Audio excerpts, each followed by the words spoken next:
মানুষ এমন কোনো কথা বলে না যে আমার ফেরেশতারা রেকর্ড করে না রাখে। যা করো তাও লেখা হয়, যা বলো তাও লেখা হয়ে যায়। দুনিয়ায় গোয়েন্দা বিভাগ আছে, আমার দেশে গোয়েন্দা বিভাগ আছে না? কি নাম কত দুই একটা আন্দাজে কইলো আছে।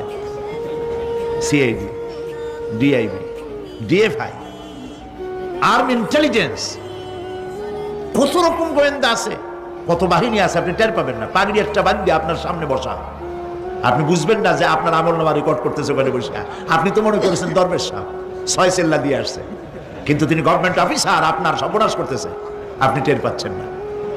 এই যে যদি মানুষের রাষ্ট্র ঠিক রাখার জন্য দুনিয়ার সরকারের দরকার হয়, তাহলে আল্লাহ পাকের এই বিশাল সাম্রাজ্য রক্ষা করার জন্য আল্লাহর গোয়েন্দা বিভাগ নাই? আল্লাহ রাব্বুল আলামিন